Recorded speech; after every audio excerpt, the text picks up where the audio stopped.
জানা অজানা রাষ্ট্রবিজ্ঞান চ্যানেলের পক্ষ থেকে সবাইকে ধন্যবাদ চ্যানেলটির পাশে থাকার জন্য।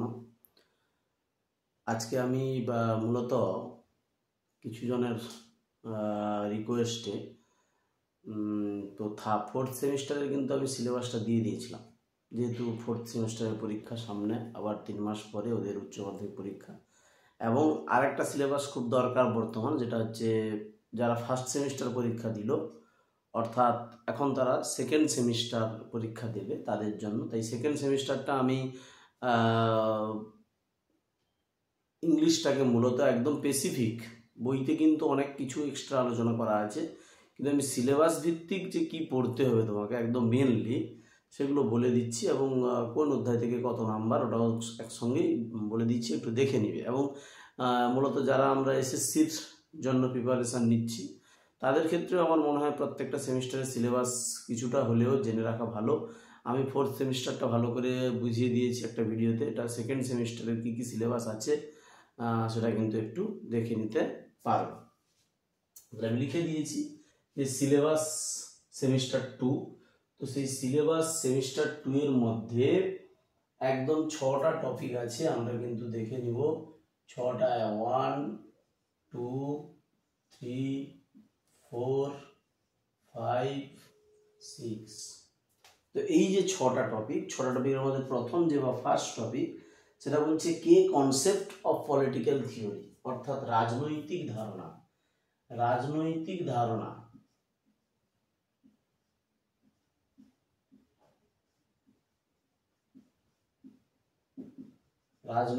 বলছে কে, মানে রাজনৈতিক তত্ত্বের যে মৌলিক ধারণা, রাজনৈতিক তত্ত্বের কে কনসেপ্ট বলেছে, কে কনসেপ্ট অফ পলিটিক্যাল থিওরি, অর্থাৎ রাজনৈতিক তত্ত্বের হবে রাজনৈতিক তত্ত্বের যে মৌলিক ধারণা, রাজনৈতিক তত্ত্বের মৌলিক ধারণা। এখানে কি কি তোমাকে পড়তে হবে মেইনলি বলা আছে আইন, অর্থাৎ আইনের ক্ষেত্রে বলা আছে সোর্সেস অ্যান্ড ক্লাসিফিকেশন। তাহলে হবে কি না, আইনের তোমাকে পড়তে হবে, প্রথম অধ্যায়ে পড়তে হবে আইনের উৎস আর প্রকারভেদ।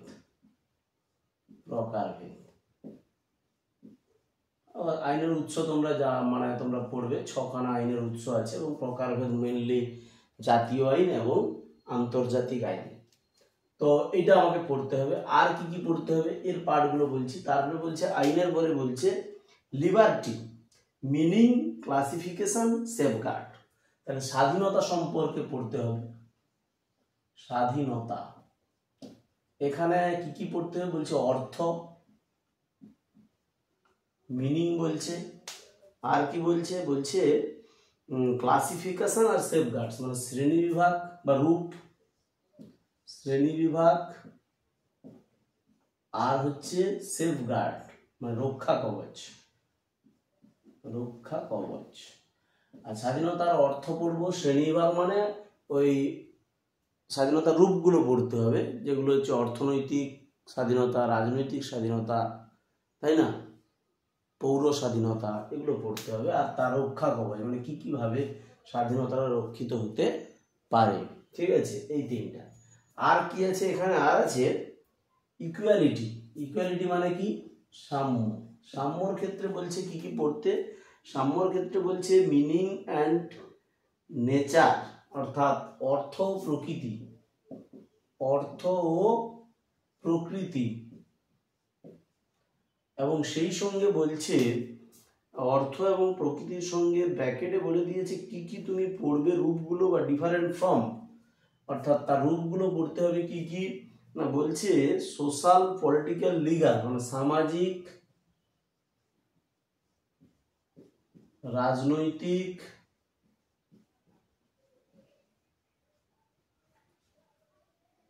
ভুল বললাম, এখানে বলেছে সোশ্যাল, হ্যাঁ ঠিক আছে, সোশ্যাল, সামাজিক, পলিটিক্যাল, রাজনৈতিক, লিগাল মানে আইনগত সাম্য, আর বলেছে আইনগত, কালচার মানে সাংস্কৃতিক এবং লিঙ্গ সাম্য, সাংস্কৃতিক ও লিঙ্গ সাম্য, এটা হচ্ছে তোমার সাম্য থেকে পড়তে হবে। তারপরে আছে জাস্টিস, ন্যায় বিচার। এই চ্যাপ্টারটা কিন্তু খুব বড়। ন্যায় বিচার থেকে পড়তে হবে। ন্যায় বিচার থেকে আমরা পড়ব তার অর্থ এবং রূপ, অর্থ ও রূপ হয়েছে। আরো একটা কনসেপ্ট আছে এখানে, লাস্ট কনসেপ্ট বলছে সেপারেশন অফ পাওয়ার, মানে জানো তো ক্ষমতা স্বতন্ত্রীকরণ নীতি, ক্ষমতা স্বতন্ত্রীকরণ নীতি, ক্ষমতা স্বতন্ত্রীকরণ নীতির মধ্যে কি বলেছে, বলছে ডেফিনেশন, আর্গুমেন্ট অর্থাৎ সংজ্ঞা, এবং এর পক্ষে ও বিপক্ষে যুক্তি, এর পক্ষে ও বিপক্ষে যুক্তি। এইটা কিন্তু আমাদের প্রথম অধ্যায়। ফার্স্ট অধ্যায় থেকে এতগুলো কনসেপ্ট বা ধারণা পড়তে হবে। প্রথমে বলা ছিল রাজনৈতিক তত্ত্বের মৌলিক ধারণা, সেখান থেকে কিন্তু এই কনসেপ্টগুলো একদম স্পেসিফিক, এগুলোই পড়লে হবে। বইতে আরো অনেক কিছু থাকতে পারে। এবং এখান থেকে বলেছে 6 নম্বরের একটা প্রশ্ন পড়বে 1 into 2, 2 নম্বরের একটা, 1 into 6 6 নম্বরের একটা, টোটাল 8 মার্কের প্রশ্ন হবে এখান থেকে, ফার্স্ট অধ্যায় থেকে। ঠিক আছে, কারণ ফার্স্ট সেমিস্টারে যেহেতু আমরা এমসিকিউ পড়ে নিয়েছি, তাহলে আমাদের স্বাভাবিকভাবেই সেকেন্ড সেমিস্টারে কিন্তু আমরা কি পড়ব না, সেকেন্ড সেমিস্টারে আমরা লং প্রশ্ন পড়তে হবে 2, 4, 6। শর্ট প্রশ্ন কিন্তু এখানে কোনো নেই। এবারে আমি আসবো 2 নম্বর অধ্যায়। আমি একটু নিচে নামিয়ে নিচ্ছি যেহেতু আমাদের পরপর হচ্ছে সুবিধা হবে, লিখে দিয়েছিলাম আমি। 2 নম্বর অধ্যায় কি আছে বলছে নেশন অ্যান্ড ন্যাশনালিজম, জাতি ও জাতীয়তাবাদ, জাতি ও জাতীয়তাবাদ।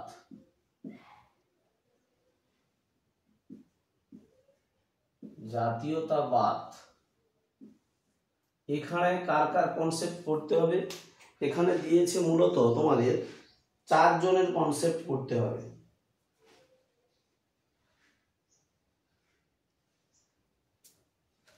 না, এটা ভুল বললাম, এটা 4 জনের পড়তে হবে না, এটা পরের জিনিস আসছে। এটাতে বলছে just meaning of nation and nationalism, অর্থ, এর অর্থ পড়তে হবে।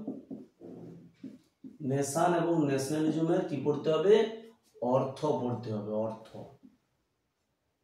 কি সম্পর্কে বোঝো। আর কি আছে বলছে এলিমেন্টস অফ ন্যাশনালিটি, মানে জাতীয় জনসমাজের উপাদান, জাতীয়তাবাদের অর্থ উপাদান, উপাদান।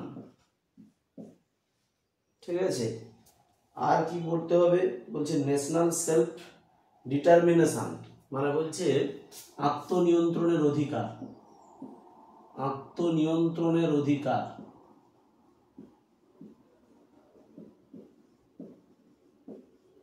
আত্মনিয়ন্ত্রণের অধিকার, যেটা 1772 সালে পোল্যান্ড দ্বিখণ্ডিত হওয়ার সময় জনপ্রিয়তা লাভ করেছিল। এবং আর আছে এখানে ট্যাগোর ভিউজ অফ ন্যাশনালিজম, মানে আর একটা পড়তে হবে, ওটা হচ্ছে অবলিক দিয়ে নয়, আর একটা পড়তে হবে, সেটা হচ্ছে কি না রবীন্দ্রনাথের জাতীয়তাবাদ সম্পর্কে ধারণা, রবীন্দ্রনাথের জাতীয়তাবাদ সম্পর্কে ধারণা।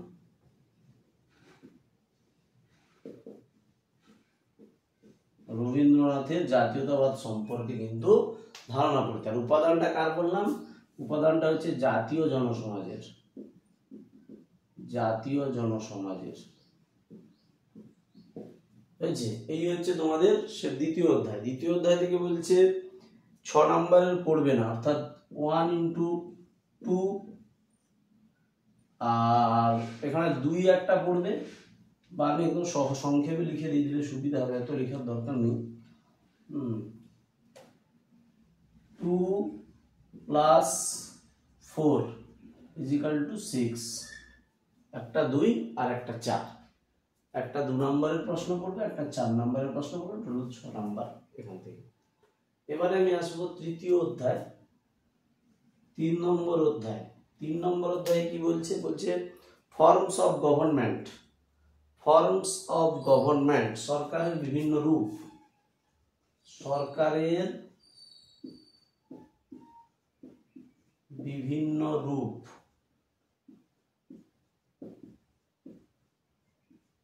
বিভিন্ন রূপ, এখানে তোমাকে মূলত 3টি কনসেপ্ট পড়তে হবে সম্ভবত, দেওয়া আছে পরিষ্কার। ডেফিনেশন এন্ড বেসিক ফিচার্স, মানে সংজ্ঞা এবং বৈশিষ্ট্য। কার কার? না, একটা হচ্ছে গণতন্ত্র, গণতন্ত্র। আর কার? বলছে অথরিটারিয়ানিজম, মানে হচ্ছে কর্তৃত্ববাদ, কর্তৃত্ববাদ। আর একটা হচ্ছে টোটালিটারিয়ানিজম, মানে সর্বনিয়ন্ত্রণবাদ, সর্বনিয়ন্ত্রণবাদ। ঠিক আছে, এদের কিন্তু তোমাকে সংজ্ঞা ও বৈশিষ্ট্য পড়তে হবে, সংজ্ঞা ও বৈশিষ্ট্য পড়তে হবে। ঠিক আছে, সরকারের যে বিভিন্ন রূপ, গণতন্ত্র, কর্তৃত্ববাদ, সর্বনিয়ন্ত্রণবাদ, এই 3টা পড়তে হবে। এটা 3 নম্বর অধ্যায়। 3 নম্বর অধ্যায় থেকে বলেছে 2-4 পড়তে হবে না, এখানে শুধুমাত্র একটাই প্রশ্ন পড়বে, সেটা হচ্ছে 6 মার্কের, 6 মার্কের একটা প্রশ্ন পড়বে, 6 মার্কসের একটা প্রশ্ন পড়বে। তাহলে 8, 6, 14, 6, 20 হয়ে গেল। আমাদের 2টো করে পার্টে ভাগ থাকে, 3টে করে অধ্যায়। তো এই প্রথম 3টে অধ্যায় কিন্তু আমাদের 20 হয়ে গেল। ঠিক আছে, এবারে আসবো আমি চতুর্থ অধ্যায়। চতুর্থ অধ্যায়ে কি আছে?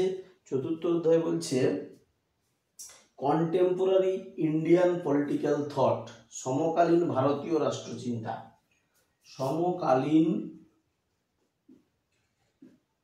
ভারতীয় রাষ্ট্রচিন্তা।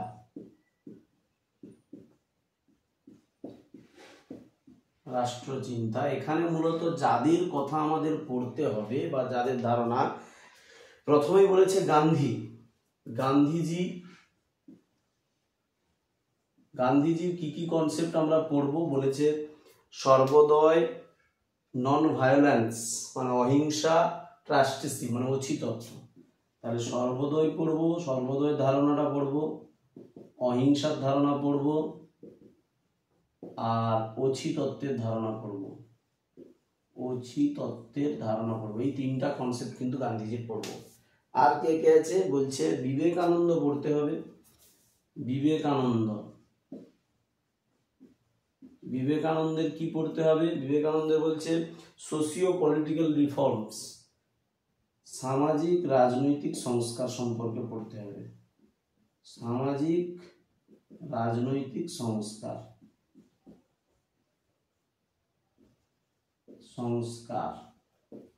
তারপরে পড়তে হবে বিবেকানন্দের পরে বলছে নেতাজি সুভাষচন্দ্র, নেতাজি পড়তে হবে, নেতাজি পড়তে হবে। নেতাজির কি আছে? বলছে ফ্রিডম অ্যান্ড ন্যাশনালিজম, স্বাধীনতা এবং জাতীয়তাবাদ, স্বাধীনতা ও জাতীয়তাবাদ। আর একজনের কথা পড়তে হবে, সেটা হচ্ছে মৌলানা আবুল কালাম আজাদ। আমি শুধু আজাদ লিখে দিলাম, মৌলানা আবুল কালাম আজাদ। মৌলানা আবুল কালাম আজাদ কে ছিলেন? আমাদের স্বাধীন ভারতের প্রথম শিক্ষামন্ত্রী ছিলেন। তো তার কি কনসেপ্ট পড়তে হবে? বলছে তারও কিন্তু এই স্বাধীনতা পড়তে হবে, ও স্বাধীনতা পড়তে হবে। আর কি পড়তে হবে? না এডুকেশন, শিক্ষা, যেহেতু তিনি শিক্ষা জগতে ছিলেন, তাই তার শিক্ষা সম্পর্কে ধারণা পড়তে হবে। এটা হচ্ছে 4 নম্বর অধ্যায়। ঠিক আছে, দেখতে পেয়েছ? এবারে 5 নম্বর অধ্যায়টা এখানেই হয়ে যাবে। 5-এ কি আছে? 5-এ বলছে ফান্ডামেন্টাল রাইট, ফান্ডামেন্টাল রাইটস, মৌলিক অধিকার। এখানে বলছে meaning and types, directive principle, fundamental duties of Indian citizen. অর্থাৎ তোমাকে এখানে মূলত 3টা কনসেপ্ট পড়তে আমি বলে দিচ্ছি। একটা হচ্ছে মৌলিক অধিকার,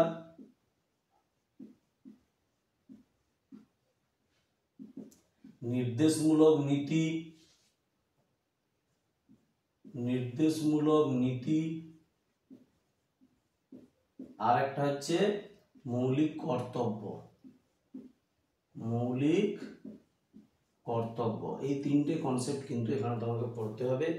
এবারে এর আগের অধ্যায়টা আমি ছেড়ে দিয়ে গেছি একটা জিনিস, সেটা হচ্ছে কত নম্বরের প্রশ্ন পড়বে। এখান থেকেও কিন্তু তোমাদের যেটা বলেছি, আমি আগের অধ্যায়টা ভুল করে দিয়ে চলে গেলাম, 3 নম্বর অধ্যায় ছিল না? আচ্ছা, সরকারের যে বিভিন্ন রূপ, এটা কিন্তু 6 শুধু নয়, ভুল করে দিয়েছি, এটা হবে সরকারের যে বিভিন্ন রূপ, সেখানে বলেছে 2 এবং 6, 2 এবং 6, 2 + 6 = 8, আর এটাতে শুধু 6, এই যে গান্ধীজি আর এই যে এটাতে শুধু 6, একটাই 6 মার্ক। ঠিক আছে, তাহলে হয়ে গেল 8 6 14, 14 8 22, 6 28। এবারে এখানে 5 নম্বরে যেটা মৌলিক অধিকার ও কর্তব্য দিয়েছে, এখানে হচ্ছে 2 আর 4, 2 + 4 = 6। তাহলে হয়ে গেল কত? 6 6 12, 8 20, 6 26, 8 34, আর আছে 6 নাম্বার, সেটা লাস্ট যেটা অধ্যায়, সেটা হচ্ছে 6 নম্বর অধ্যায়। 6 নম্বর অধ্যায়ে তোমরা দেখতে পাবে, 6 নম্বর অধ্যায়টা আমি এখানে লিখে দিচ্ছি। 6 নম্বর অধ্যায় বলছে ইলেকশন অ্যান্ড রিপ্রেজেন্টেশন, নির্বাচন ও প্রতিনিধিত্ব। নির্বাচন ও প্রতিনিধিত্ব, ঠিক আছে, নির্বাচন ও প্রতিনিধিত্ব। এই নির্বাচন ও প্রতিনিধিত্ব যে অধ্যায়টা, এখান থেকে তোমাদের মূলত পড়তে হবে first past the post system, নির্বাচনের যে পদ্ধতি একটা, FPPS বা first past the post system. তাহলে এটা পড়তে হবে কি? ফার্স্ট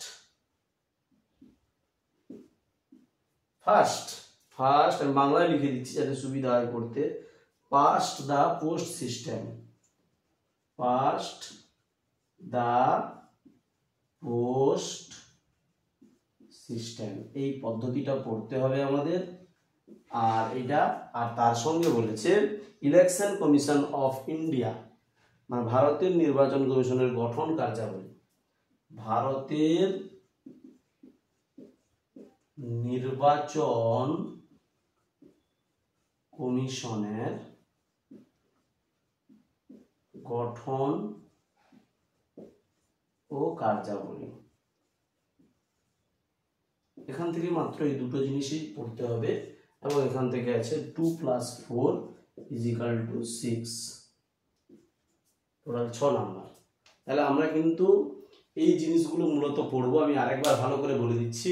প্রথম অধ্যায় ছিল রাজনৈতিক তত্ত্বের মৌলিক ধারণা, সেখানে পড়তে হবে আইন, স্বাধীনতা, সাম্য, ন্যায় এবং ক্ষমতা স্বতন্ত্রীকরণ নীতি। আইনের উৎস, প্রকারভেদ, স্বাধীনতার অর্থ, শ্রেণীবিভাগ, রক্ষা কবচ, সাম্যের ক্ষেত্রে সাম্যের অর্থ, প্রকৃতি এবং তার মধ্যে সামাজিক, রাজনৈতিক, আইনগত ও সাংস্কৃতিক ন্যায়, সাংস্কৃতিক সাম্য এবং লিঙ্গগত সাম্যের কথা পড়তে হবে। ন্যায় বিচারের অর্থ ও রূপ পড়তে হবে। ক্ষমতা স্বতন্ত্রীকরণ নীতির সংজ্ঞা এবং পক্ষে ও বিপক্ষে যুক্তি।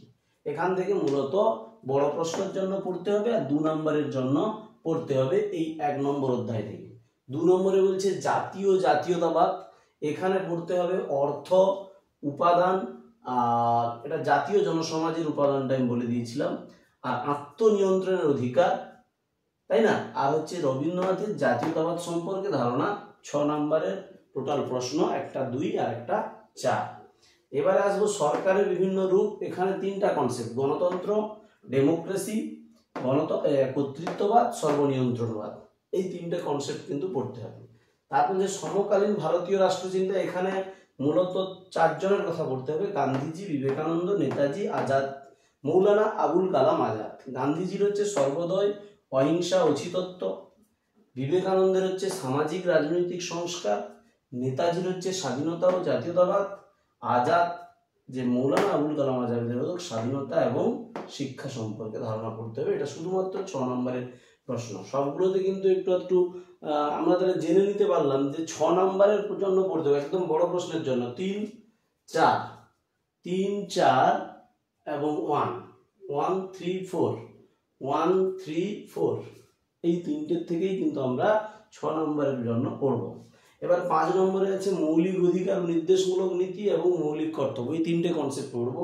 6 নম্বরে আছে নির্বাচন ও প্রতিনিধিত্ব, সেখানে মূলত পড়তে হবে first past the post system পদ্ধতিটা এবং ভারতের নির্বাচন কমিশনের গঠন ও কার্যাবলী। তাহলে দেখো আমরা কিন্তু যখন এই যে অধ্যায়টাতে ঢুকবে দেখবে পদ্ধতি অনেক ওখানে দেওয়া থাকবে, সমস্ত কিন্তু আলোচনা করা থাকবে, কিন্তু তোমাকে স্পেসিফিক তোমার যে সিলেবাস সেই সিলেবাসের মধ্য থেকেই তুমি কিন্তু প্রশ্ন আসবে, এই জন্য ওটাকেই তোমাকে স্পেসিফিক গুরুত্ব দিয়ে বেরোতে হবে। অন্যান্যগুলো বুঝবে কিন্তু পরীক্ষায় যখন তুমি কোনটা পড়তে পারে এটা কিন্তু একদম পার্টিকুলার ধরে ধরে তোমরা, আমার মনে হয় একদম সিলেবাস ধরেই পড়ো, এটা ধরেই পড়ো। বইতে কিন্তু আদার্স যদি আমরা মূলত রায়মার্টিনের বই দেখি সেখানে অনেক এক্সট্রা কনসেপ্ট দেওয়া আছে, সেটা কেবলমাত্র বোঝার জন্য, তোমার জ্ঞানটাকে বাড়ানোর জন্য, কিন্তু যখন তুমি পড়বে সাজেস্টিভভাবে পরীক্ষার নাম্বারের ভিত্তিতে তখন কিন্তু তোমাকে এই সিলেবাসটাকে পুরো ফলো করতে হবে। কেমন?